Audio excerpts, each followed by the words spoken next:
কোনো রাজনৈতিক দলকে সরিয়ে দেওয়ার ইচ্ছা বাংলাদেশ জামাতে ইসলামীর নেই বলে জানিয়েছেন দলটির আমির ডাক্তার শফিকুর রহমান। বাংলাদেশের সমসাময়িক রাজনৈতিক পরিস্থিতি নিয়ে ভারতীয় গণমাধ্যম আনন্দবাজার পত্রিকাকে দেওয়া এক সাক্ষাৎকারে এমনটি জানান তিনি। সাক্ষাৎকারে জামাতের আমিরের কাছে জানতে চাওয়া হয়, একটা আতঙ্ক তৈরি হয়েছে যে অন্তর্বর্তী সরকার এবং জামাত একত্রে আওয়ামী লীগকে সরানোর পর এবার বিএনপিকেও সরিয়ে দিতে চায়। দুই বড় রাজনৈতিক দলকে বাইরে রেখে নতুন শক্তির উত্থান ঘটানোর পরিকল্পনা করা হচ্ছে। এটি কতটা সত্য? এর জবাবে ডাক্তার শফিকুর রহমান বলেন, এই তত্ত্বের কোনো ভিত্তি নেই। কোনো রাজনৈতিক দলকে খারিজ করা বা সরিয়ে দেওয়ার কোনো ইচ্ছা আমাদের নেই।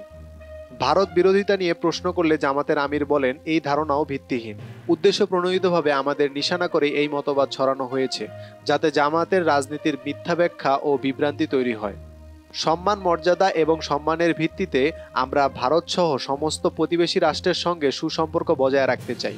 আমাদের আন্তর্জাতিক নীতি সবার সঙ্গে বন্ধুত্ব, কারোর সঙ্গে শত্রুতা নয়। সংখ্যালঘুদের উপর হামলার বিষয়ে ডাক্তার শফিকুর রহমান বলেন, জামাতে ইসলামের সঙ্গে বাংলাদেশের হিন্দু সম্প্রদায়ের অসামান্য সম্পর্ক এবং বোঝাপড়া রয়েছে।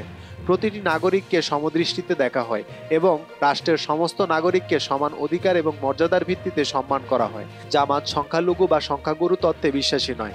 আমরা মনে করি ধর্মের ভিত্তিতে দেশবাসীর বিভাজন অপরাধ। হিন্দু বা অন্য কোনো সম্প্রদায়ের বিরুদ্ধে হিংসার ইতিহাস জামাতে ইসলামীর নেই। বরং বিভিন্ন সময় জামাতে ইসলামী নানা বিষয় নিয়ে হিন্দু নেতাদের সঙ্গে আলোচনাও করেছে।